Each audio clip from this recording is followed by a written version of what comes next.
I am so glad you convinced me that the family car should be the Defender 110. It is so beautiful inside, it's so comfortable, and it just feels indestructible. Yes, it really is. I've been waiting a long time for the new model to come out. The Defender 110, I'm telling you, it's my favorite car of all times. It's my third one. You know, I have stories of going off road. The guy managed the group. He was like, "What are you doing in this beautiful car?" I'm like, "I'm going off road." He's like, "Are you sure? Because you can use one of ours." And then they look like Mad Max cars. I'm like, no, we're going to do this. And he was shocked. Wow. Well, it's great because the Defender has been reimagined for 21st century adventure, and its unparalleled off-road ability as well as its robust interior are invaluable whether you're headed towards uncharted territory or just a weekend of exploration. The Defender 110 tackles challenging surroundings with absolute confidence. The SUV conveys strength outside and in, featuring peerless technology like an intuitive driver display and an award-winning infotainment system. That's my favorite part, to keep you connected no matter where the journey takes you. Adventure is unique to everyone, and so is the Defender. Choose from the two-door Defender 90, the four-door Defender 110, or the larger Defender 130 with the ability to seat up to 8 passengers. You'll find uncompromising performance in all three. So pack up and go even further with the Defender 110. Learn more at LandRoverUSA.com/Defender. These days, we're all investors, trying to be smart with our money despite our worst impulses. But at iShares, we believe that deep down inside of every investor is a better investor. One that's just waiting to be let out. Explore iShares ETFs and insights and let your best investor out. Visit iShares.com for more information.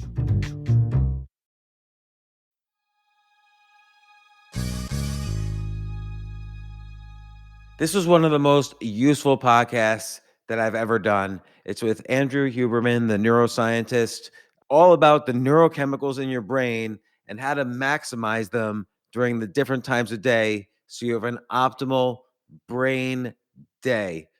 We've talked about half the neurochemicals. Stay tuned for the other half. This isn't your average business podcast, and he's not your average host.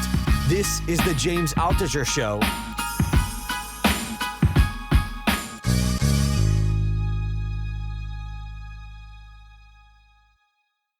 So it seems like when you wake up, for optimal dopamine to kick in, for focus and happiness and pursuing dreams and so on, it's like you get that movement going, so your energy levels go up, so the norepinephrine kicks in. Mm-hmm. Then you kind of pick an achievable goal for the morning and a target, so that kind of starts kicking in the anticipation. So dopamine starts to spike, which is enhanced by the norepinephrine spiking.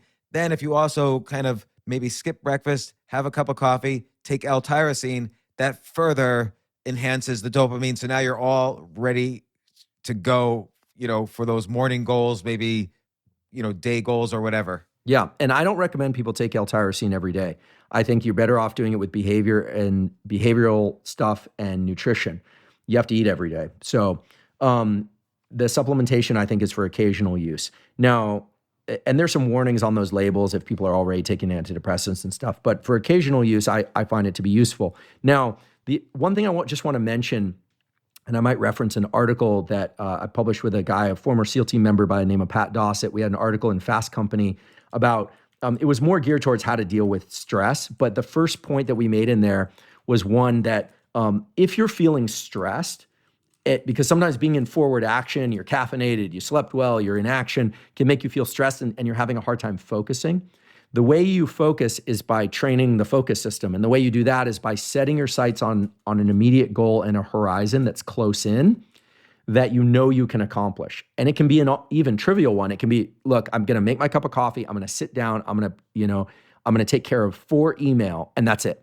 That's my first goal. Now, of course, that's not your entire goal for the day, but it's goal-directed behavior. And so you're coupling the neural circuits for focus with the neural circuits for goal-directed behavior with the neural circuits for energy and agitation. You're getting those aligned. They're coherent. Whereas when you sit down and you look at your phone and you're getting likes from Instagram and trying to take care of some emails, your neurochemical systems are kind of split. They're incoherent. And it's no wonder that by 11 or 11:30, you haven't accomplished much, or you feel like you've been kind of overworked and you're a little discombobulated. So there's a reason why in the SEAL team community, there's the kind of famous YouTube video that Admiral Craven gave about, first thing in the morning, make your bed.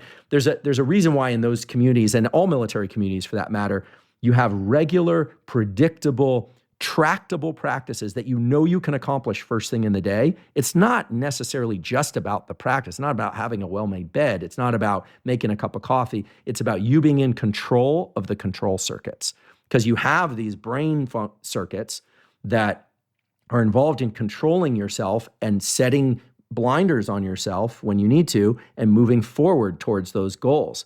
And if you don't practice those circuits, you don't take control of them, your brain is perfectly happy to go get dopamine any number of ways, get serotonin any number of ways. And so you can train up focus. You can train up goal-directed behavior. And what's cool about it is it's an amplifying effect, so that pretty soon you get up in the morning, you find yourself naturally in forward motion and naturally targeted on specific goals.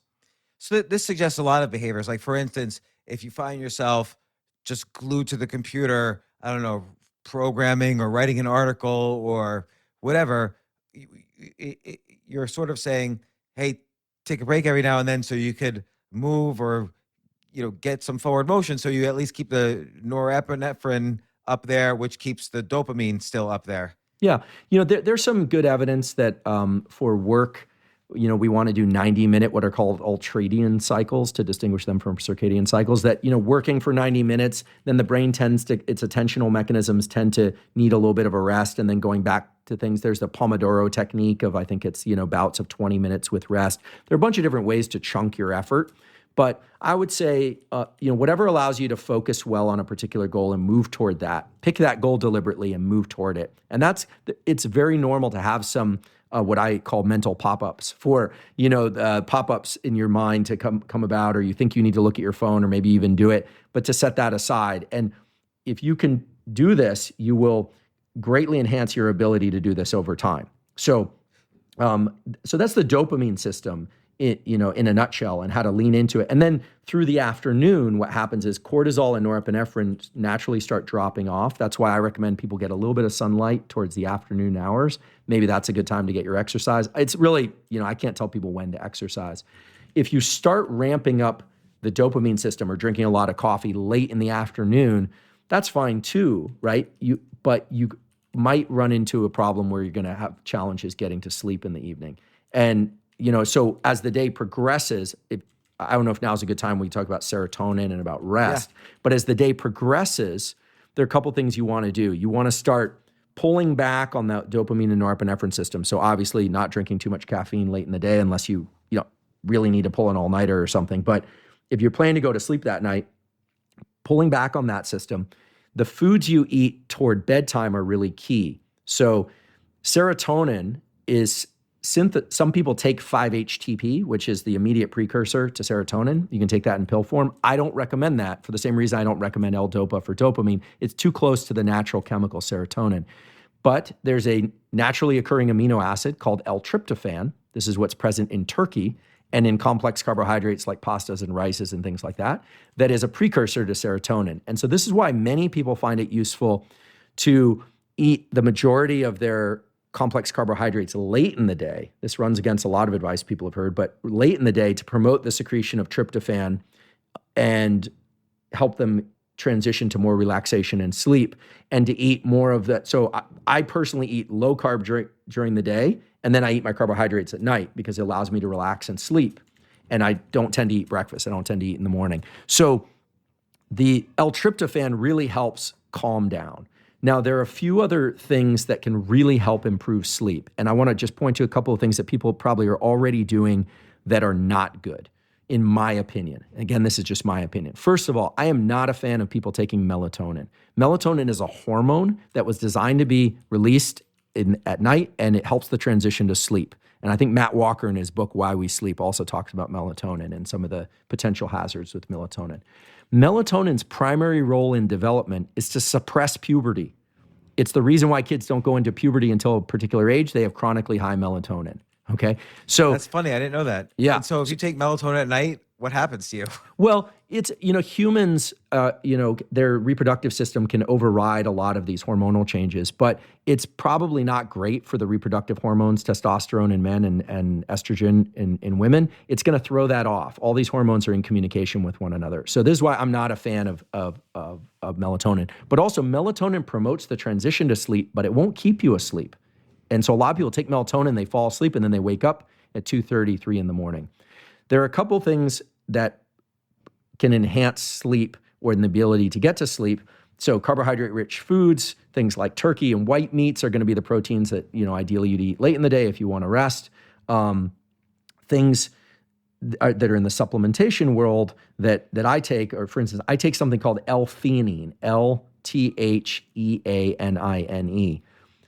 100 to 200 milligrams of L-theanine promotes the synthesis of GABA.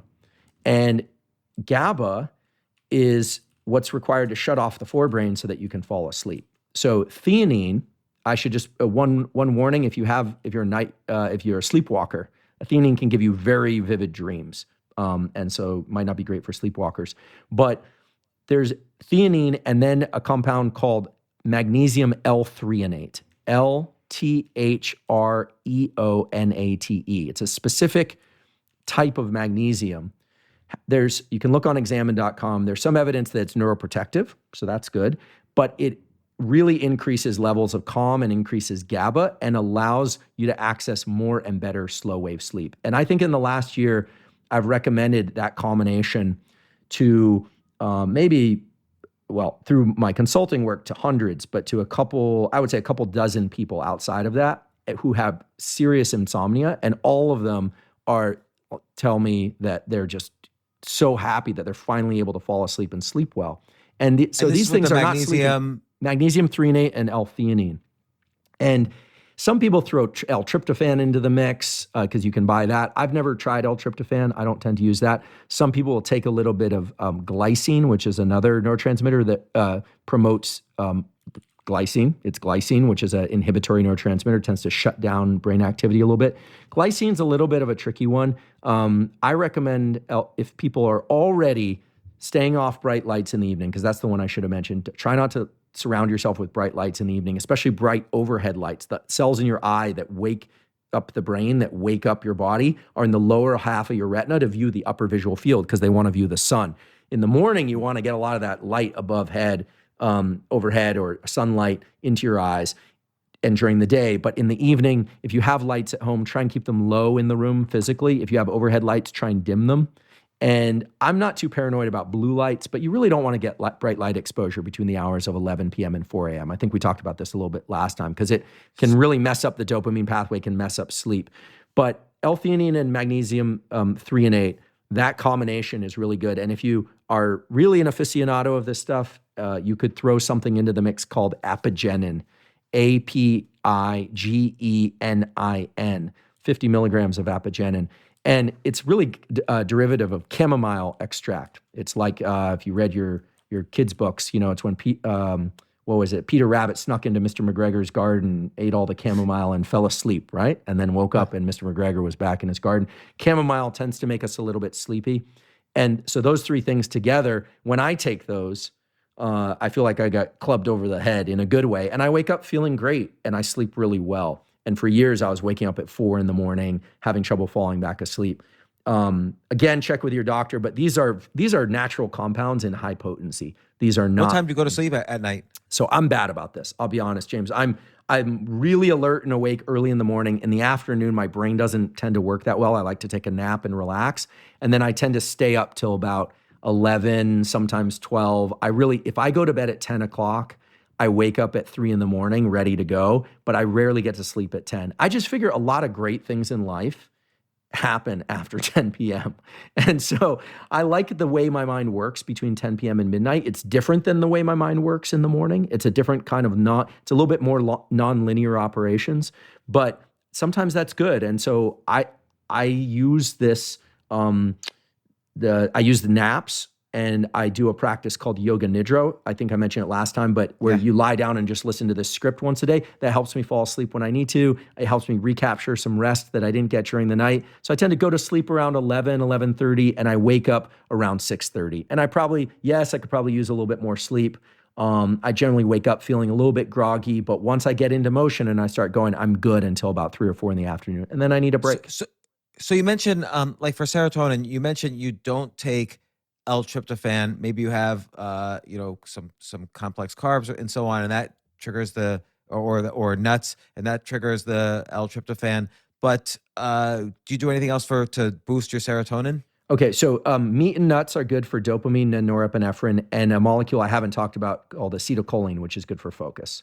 Okay, L-tyrosine, nuts, meats, those sort of batch together for energy and focus. Caffeine, if it's if you can drink caffeine, hydrating Is really well. acetylcholine, is that a supplement or is that acetylcholine is chemical? a naturally occurring neuromodulator that increases focus. There are ways you can increase that too. There are supplements like alpha GPC. Is a supplement that will increase acetylcholine.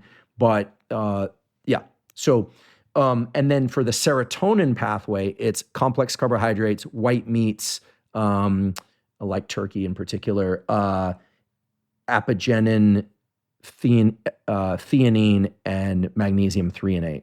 I have to be careful. I see. All of those are for serotonin. They're not just for the serotonin GABA. and GABA. Yeah, so I look at my day as 2 parts, right? For most people, it's going to be 2 parts. You wake up, you want to be energized and alert and focused during the day. And then as nightfall comes, you want to start transitioning into more relaxation and sleep so that by, 10, 11, 12 p.m., you're going into a deep slumber and then waking up and ready to do the next thing. I always say the 2 states that human beings need to master. I love the discussions about flow, and I love the discussions about awe and creativity. That's all fun stuff. But how about we just master these 2 states? Calm and focused, or asleep. If you can be calm and focused, calm, alert, and focused, or asleep, if you can do that, you're in a position to do most everything really well.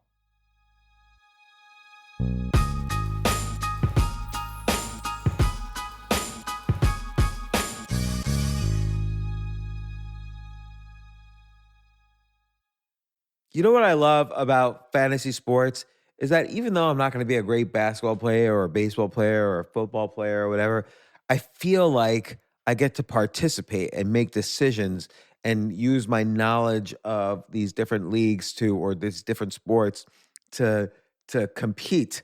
So it's like I can pick my team or I can pick my favorite players, and I could use my knowledge to make predictions and maybe even make money. So with the basketball season here, you can now pick combo projections across football and basketball from the Specials League on Prize Picks. This is a league created specifically for combo projections that include 2 or more players from different sports or leagues. Want to play alongside some of Prize Picks' favorite players like rapper Meek Mill and comedian Andrew Schultz, who's also been a guest on this podcast, and I've been a guest on his?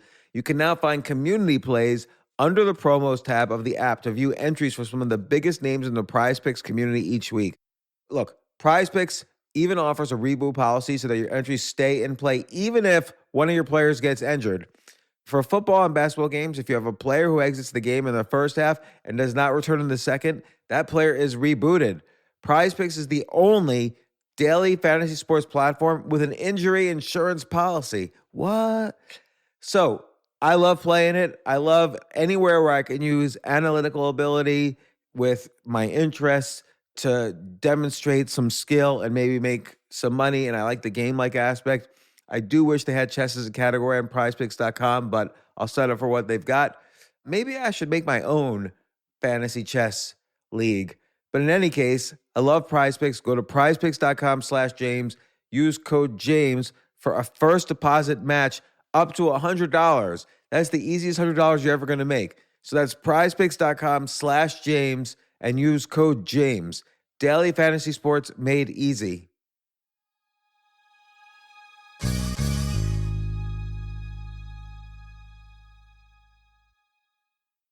The future of learning is definitely online. Like, it's such BS that you have to spend $200,000 or take $200,000 in loans and go to some fancy school when It's useless. It doesn't guarantee you a job.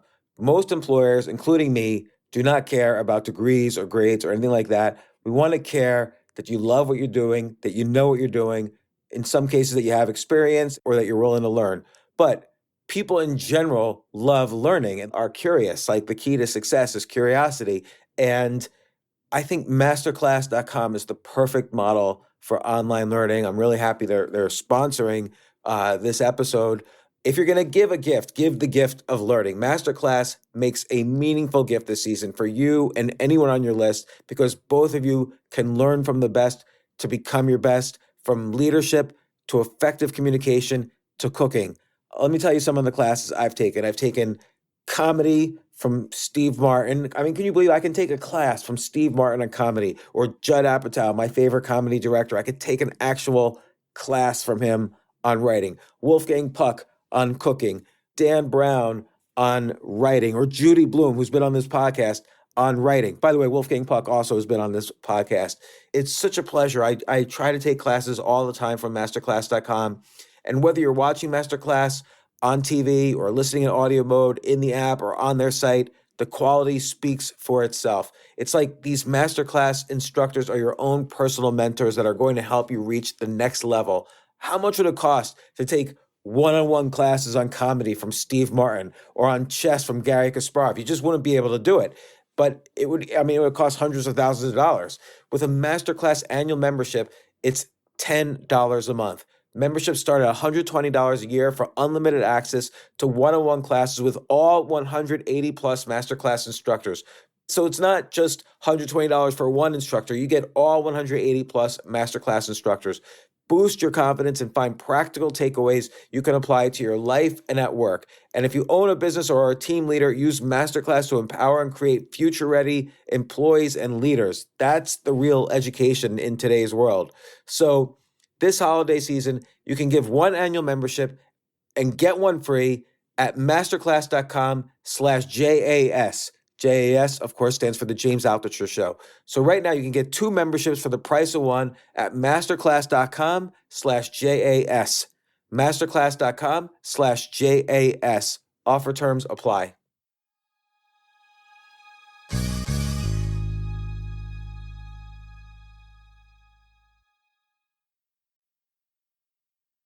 It's such a great point, and it makes me think these two states reminds me of basically the two strands of, I hate to call it self-help because I'm about to describe books that I consider not self-help, but like the focus, the morning activities, the dopamine, the focus, the anticipation, the moving towards a goal. That reminds me of Viktor Frankl's Man's Search for Meaning. So instead of like, if you wake up and you want that short-term goal, instead of just randomly getting your dopamine by searching, just thumbing through Instagram, which is, like you say, is scattered, having some sense of meaning, even if it's tiny, like, oh, I just need to return 4 emails, that kind of pushes you in the morning, increases the dopamine, and keeps you going towards the next goal. If you always have kind of micro meanings for each part of that morning, you're going to keep the dopamine going. And then afterwards, in the afternoon, I'm switching to a new book, The Power of Now by like Eckhart Tolle, like just focusing on like what's good about right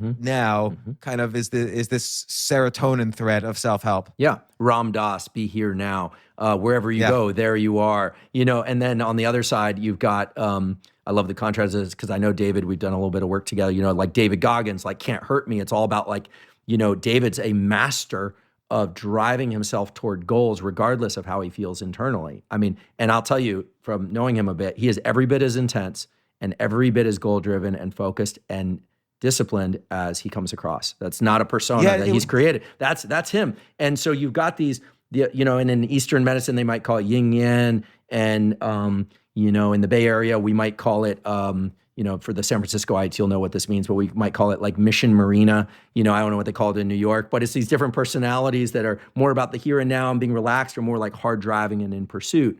But we all have both these systems. I should mention something about the high performance communities. One thing that you find, and I don't think this is discussed much, but one of the things that you find about people who are very high performers, especially people that do work in very complex, chaotic environments over long periods of time, is that they master the toggling back and forth between these two systems. They really do. They really master the ability to control their dopamine system and not let it control them. So they're not getting pulled by dopamine by some external force. They're driving toward an external goal and getting dopamine in the process. So they're keeping that close by, so to speak. They're not getting pulled towards something. They're moving toward it. And they're very good at relaxing. I was very surprised to see that some of the people who are the best performers are really good at going from full intensity to full relaxation.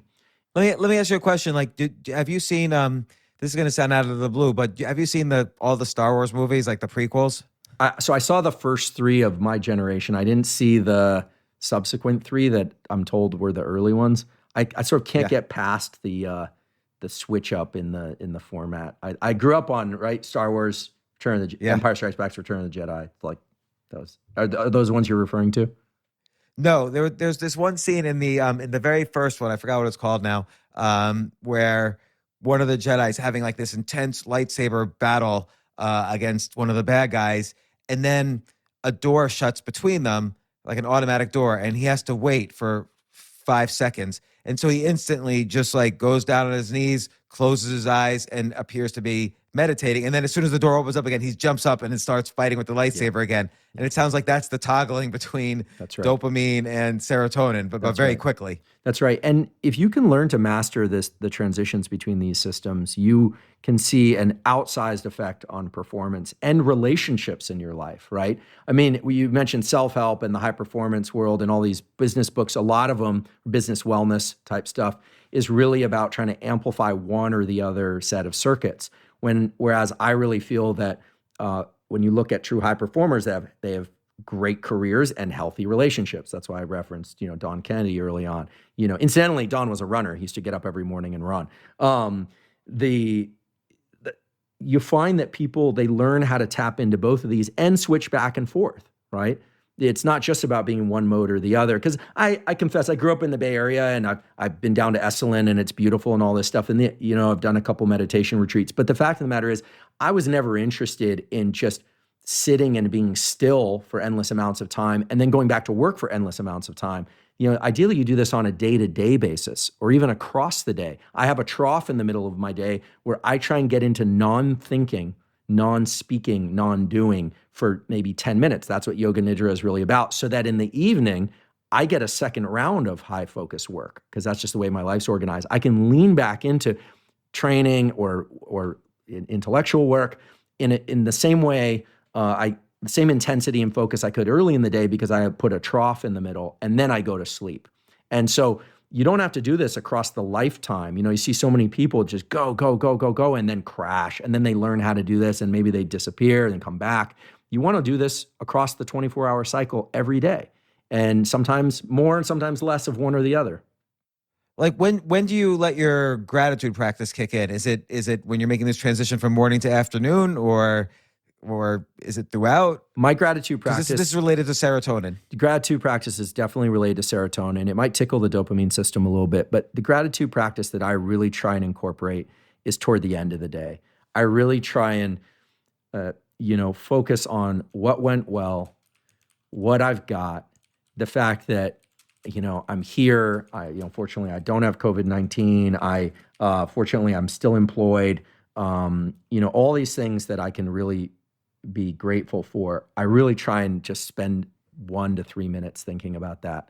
And that does help me make the transition into the evening. It helps me realize that I've got most of the things I need here. And I just put aside any anxiety that will take me out of pursuit.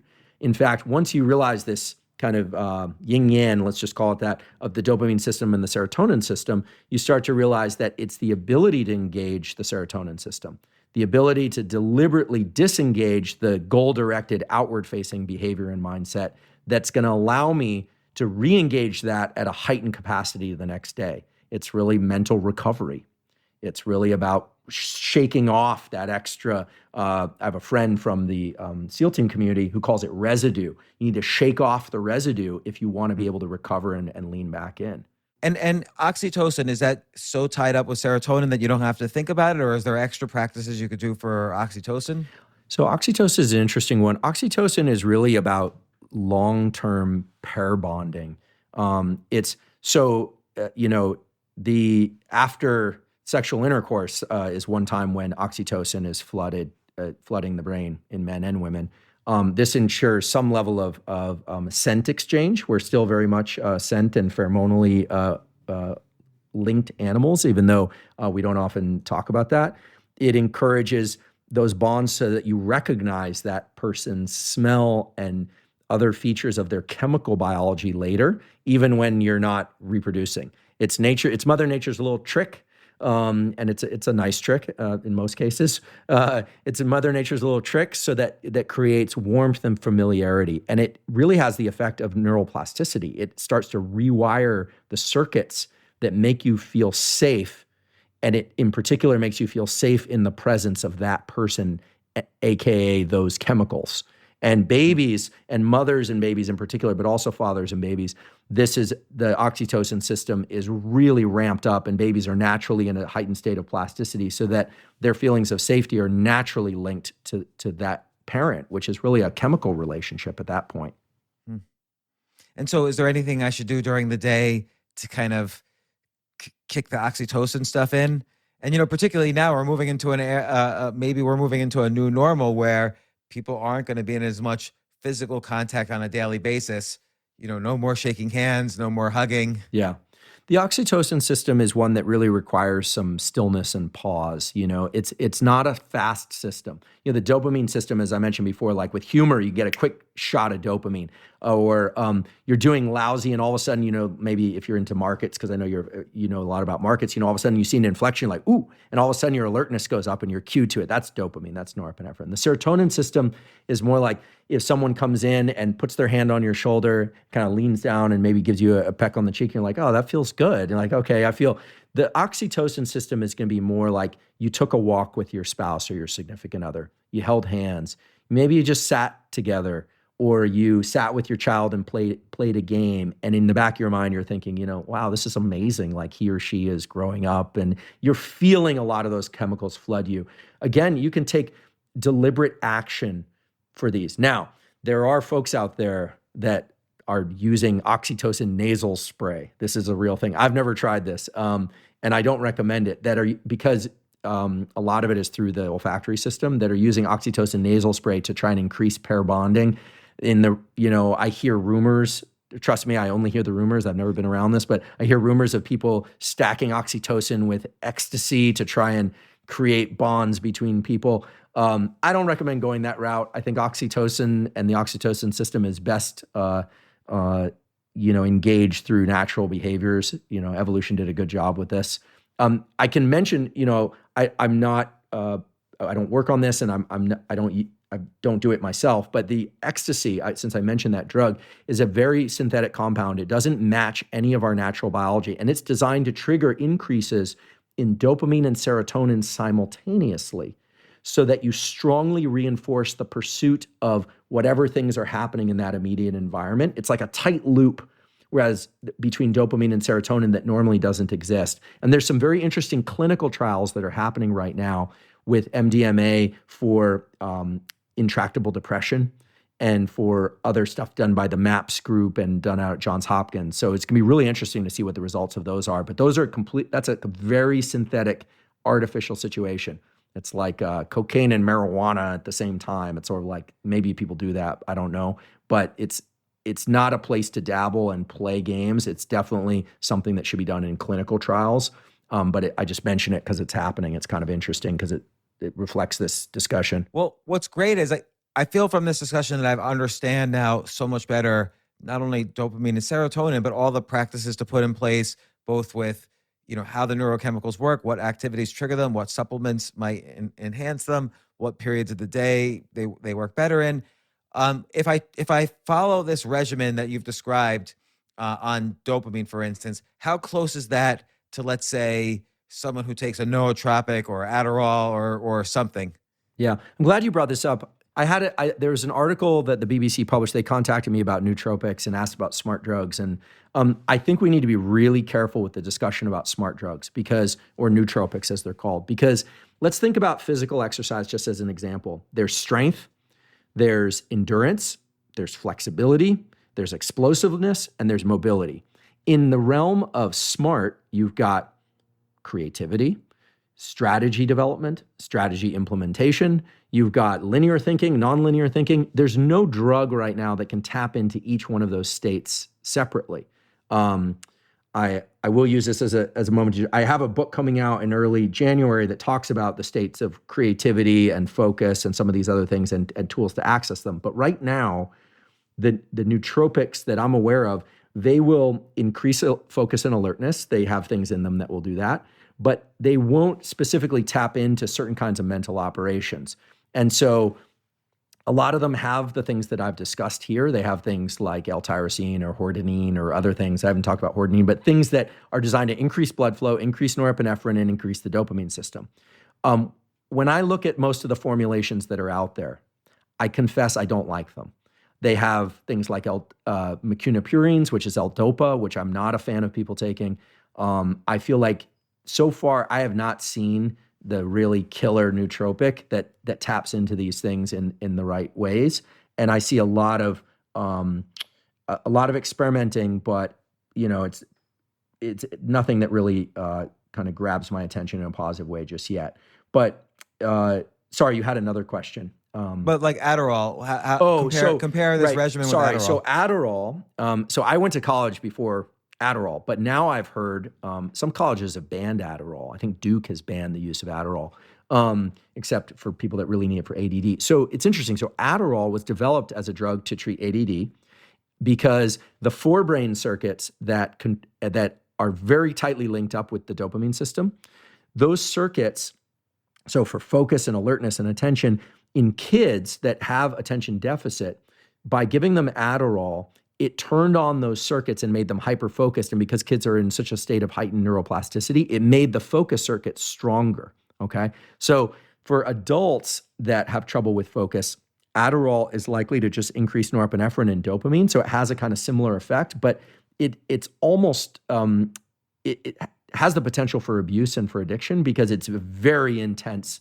It's like hitting the accelerator on dopamine and norepinephrine, and it can, in many people, it can crash them down below baseline. Remember, you never want to do a practice that can crash you down below baseline unless it's critical. Like if I have a deadline, I pull about 10, 12 all-nighters a year, I confess, because I start grants late or I start papers late. And under those conditions, I fully expect that the 2 or 3 days afterwards, I'm not going to be at my best. But for ongoing, consistent output, you want to do the behavioral things and maybe some of the supplementation, nutrition things that we talked about earlier. Adderall will definitely get you laser focused. It'll get you super alert, but it's going to drop you down far. And it's going to be hard to transition out of it gradually. And if you stop taking it, you're going to have a really hard time getting back down to baseline. You're going to feel like garbage for a while. Whereas the things that I'm talking about, the next day after taking L-tyrosine, provided it's in the appropriate doses and you're not doing it too often, you might not feel your absolute best, but you're not going to feel like you would had you taken a drug of abuse or Adderall the previous day. Well, what about is there any point in the day where I want endorphins to kick in just to kind of get that opioid feeling? So it's interesting you asked that. Right now, we can't really point to any specific need for that. I have a practice where once a week I do a long run. Sometimes it's a hike, but I do a long run. I just go out for 60 minutes or more and I just run. And I'll go slow and I just build up that endurance system. That's just my personal practice. I'd much prefer to do one of these kind of high intensity training things where you're, moving some heavy objects, jumping around and moving around quickly. That feels good to me on a more regular basis. But I do like to tap into that opioid system through running. The opioid system also allows your forebrain to turn off. If you ever go on a long run, provided you're not listening to something that requires a lot of attention, so music or an audiobook or a podcast would be fine, but something that doesn't require, like you don't have to feel like you have to stop constantly and pay attention to every little bit, then the forebrain tends to kind of shut off and you get into these kind of pseudo sleep states. So things like flotation tanks, meditation, yoga nidra, long runs, they tend to turn off the forebrain and they take you out of linear operations. What I mean by linear operations is when you're anticipating what's going to happen next, what am I doing in relation to that, and how can I maneuver in the best way possible.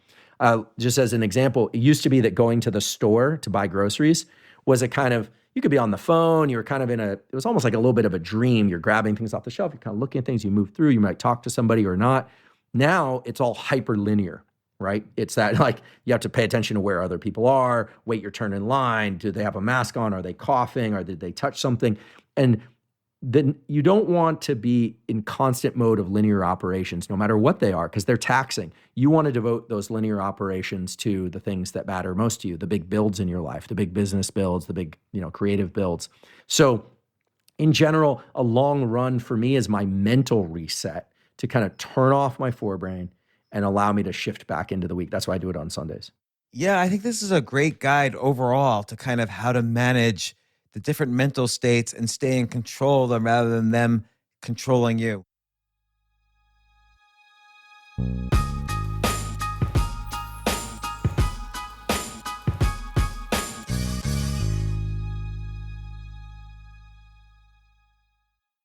Oh my gosh, I love these clothes. Mizzen and Main. That's Mizzen and Main. It really is the most comfortable work clothes. Travel clothes. I had to travel this whole week. I'm traveling for a week and a half, and I just took Mizzen and Main clothes with me. Close out 2023 in style with comfortable, breathable, packable, and machine washable pieces from Mizzen and Main. As you wrap up your year-end goals, enjoy a Mizzen and Main dress shirt that you can wear confidently. I like that they've very, very just nice, solid colors. I don't really like to get all fancy in patterns and everything, although they do have some pattern shirts, but very comfortable clothes, stretchable pants. It's just super comfortable, but they look professional and you can wear them casually or professionally. I like some of their flannel shirts or untuck shirts. I love untuck. I never tuck in. So again, whether you're shopping for a special someone or giving yourself the gift you really want, I just buy myself gifts.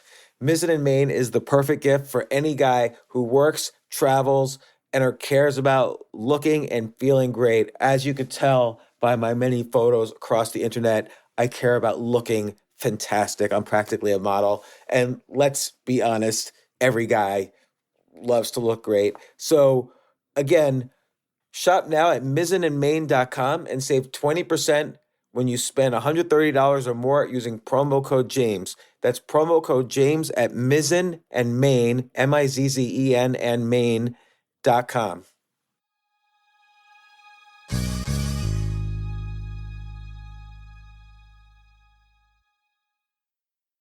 This is such a valuable service for all business owners, big businesses, small businesses, doesn't matter. I wish I had this in the many different businesses that I've started. Sometimes it seems like your business is humming, but then suddenly you don't understand it. You're starting to fall behind. You're not understanding where your costs are, where your revenues are, where your payments are. Teams are buried in all sorts of like BS work, and you can't seem to close the books. So you need like one dashboard, one source of truth. I'm jealous of this business, NetSuite from Oracle, of course, NetSuite by Oracle. I wish I'd come up with this idea. It's a brilliant concept to have all your business intelligence on one dashboard. This is why you need to know these three numbers: 37,000, 25, and 1. So 37,000, that's the number of businesses which have upgraded to NetSuite by Oracle. NetSuite is the #1 cloud financial system, streamlining accounting, financial management, inventory, HR, and more. 25. NetSuite turns 25 this year. That's 25 years of helping businesses do more with less, close their books in days, not weeks, and drive down costs.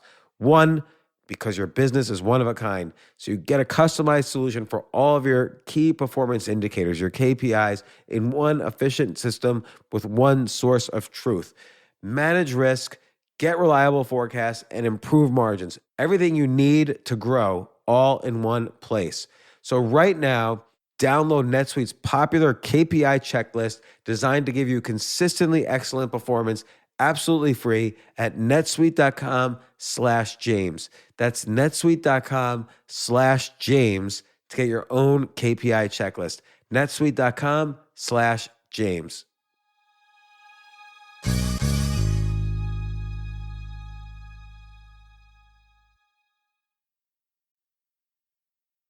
let me ask you, this is like more, it's going to sound a little stupid, but is a situation that kind of occurs in my life over the past 30 years, and it's going to sound odd. So whenever I find whenever I'm unhappy in a life situation, I'll get addicted to one thing in particular, and I can't stop. And it's playing 1 minute chess online. So I have to play, I'll just play 24 straight. Let's say it's like 1992, I was unhappy in a relationship, and I would just start playing 24 hours a day of 1 minute chess. So let's say a chess game's 40 moves. So you're making a move every, three quarters of a second or a second and a half. And I would just play over and over and over again, and I wouldn't be able to stop. And I always I recognize over time that, I only tend to do this when I'm unhappy. And it seems related to somehow like some need for this quick dopamine fix over and over and over again. And then that feeling of more that you were describing. Yeah. Because maybe I wasn't happy with my here and now. Yeah, I think it's an adaptive thing that you're describing. It takes you into a mode of thinking, hey, wait, once you can re-engage that circuit, just like people that, get up and engage in a practice, it's not directly related to their larger goal, but it re-engages the goal-directed circuitry. It redirects the control circuitry. It's a small but not insignificant way of taking control of your neurology. And I think what's nice about it, because I don't know how to play chess, so I have chess envy. I have always wanted to learn how to play chess. What's nice about it is that you're 100% in control of it. It's got a beginning, a middle, and an end. It's only a minute. The stimulus very fast. Stimulus is very I'm fast. I'm going to win or lose right away. Look, for me, there's certain music, right? I mean, I'm a human being. I've had my lows and, I have life events and lows. And there have been times when I have to return to a particular genre or of music or listen to something, and I realize it brings back my sense of possibility. Sometimes that music makes me a little agitated, maybe even a little angry, but it gives me my fight back, because there's nothing worse than being back on your heels. I have a good friend who did 9 years in the SEAL teams. His name's Pat Dossett, and he has a great saying. He always says, keep your center of mass forward. Just keep your center of mass forward. And sometimes that is even just by doing the dishes, right? And I love that, because I said, what's that really about? And he said, well, he was describing himself. He said, when I wake up in the morning, there's always the potential to get mentally back on my heels. And I said, really? Like, I didn't know that he did that. And he said, yeah, I could end up mentally back on my heels, but if I get up and do something, I've got my center of mass forward. And just by rewarding myself internally for having my center of mass forward, then I tend to lean forward more and more. And incidentally, he's remarkably good. He has a family. He's got, young twin girls. He's happily married. He's very good at being center of mass forward, hard driving from 5 a.m. or so. He's an early riser. We do these long swims together in the morning until about 6 p.m. And then he's still center of mass forward, but it's about dinner, connecting with his family, getting the house tidy for the next day, and transitioning into a really good night's sleep. Very regimented. But so center of mass forward doesn't always mean in rabid pursuit. Sometimes it's center of mass forward on a Netflix show that you want to watch. It's like, I'm going to do this and I know it's good for me, but you're in control of it. So I love the 1 minute chess example. We all have our own. Except it would be too addictive for me. Like, it was really just about I couldn't even play 5 minute chess. That was too slow. It was really about getting constant feedback somehow. So dopamine can serve as a bit of a ramp, or it can serve as a bit of a tunnel that you can go down. So what it sounds like you were ramping off dopamine and then going into other things. I'll make it a real quick story. There's a guy I know who is a very famous artist who he became a gambling addict. And then he finally got over his gambling addiction, and he got addicted to Angry Birds. He was playing Angry Birds on his phone like 23 hours a day or something. It was ridiculous. Then he got over that, and he rolled into something else, and he realized this isn't really about the external thing. This is really about learning how to control this system. And we talked about this. And actually, so what he has to do, because he's a kind of extreme case, is he has to diversify where he gets his dopamine, and he actually has to have someone else control all this for him. His girlfriend gives him a schedule of what he's going to do, because he just can't do it. Now, that's an extreme example. Then you've got people, like I mentioned, like my friend Pat, who picked this kind of mentality up from the SEAL teams, center of mass forward, but can do this 5 a.m. to 6 p.m., very regimented, 6 p.m. to bedtime, very more relaxed mode. People are different, but everyone, I think, can work with the dopamine and serotonin system. We all have them. We're all born with them. And some of us are a little asymmetric, right? some people have been over-exercising one or the other, and they might want to pursue the thing that they're not so proficient at. And so hopefully we provide some tools for that. I like that kind of diversifying the sources of dopamine. And I think that's what I was lacking then. And so I kind of just attached myself to the one thing where I knew I can get like dopamine very quickly over and over again. Well, remember, the reason I say that addiction is a progressive narrowing of the things that bring you pleasure is because it maps onto the neurobiology. And I'll even go a step further since we're having this discussion. And I see if addiction is a progressive narrowing of the things that bring you pleasure, enlightenment to me is a progressive broadening of the things that bring pleasure. I don't know about true enlightenment in the kind of Buddhist context or in any context, but then again, I don't know anyone who can put a strict definition on enlightenment because it's not a medical phenomenon. But from my life, my experience in my life, the more things that can bring me pleasure, the more certain I am that I can be in pursuit of pleasure from things that are outside my immediate sphere of attention and existence, or not outside the immediate sphere of my attention and grasp, and that I can move toward, as well as the things that I already have and that I can look to at any moment if I want to feel good. Well, Professor Andrew Huberman from Stanford, neurobiology, neuroscience. It's been so great. I've learned so much, and I'm definitely going to start applying 100% of these techniques. I'm going to order supplements. I'm going to do my dopamine in the morning, my serotonin later in the day, start kicking in GABA to sleep at night. And I've written a ton of notes, which I'll summarize in an article to go along with this podcast. But your book's coming out in January, so you have to come on a couple times before then so we start seeding the book, because I want to hear now next about the neurochemistry of creativity. This is going to be interesting. Yeah. Well, first of all, thanks so much for having me on again. I'm really enjoying our conversations and greatly appreciative. Definitely read approach the Altucher scene with caution. Don't do it every day, James. I don't want you, treat your dopamine system with care, but do keep me updated how they work for you and your sleep and your focus and your attention. You already seem to have a lot of energy and focus by my read, but I would love to. Yeah, but I burn out by later in the day, and then it's a matter of scheduling myself so that I can focus on the here and now instead of just over scheduling too much later in the day. Great. Well, I'm greatly appreciative of the opportunity to be on here again, and thank you so much.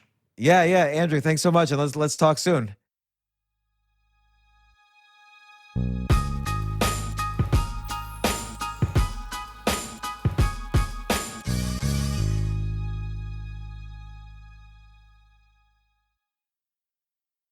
Hey, Brad, you know how Nationwide is more than an insurance company? Yeah, they're one of America's largest financial services companies. We get that in a song like business, life, retirement. Or Nationwide's there to protect. I'm kind of the jingle guy. Not sure I agree with that. Well, I'm not sure I like your hat. Well, it would never fit on you.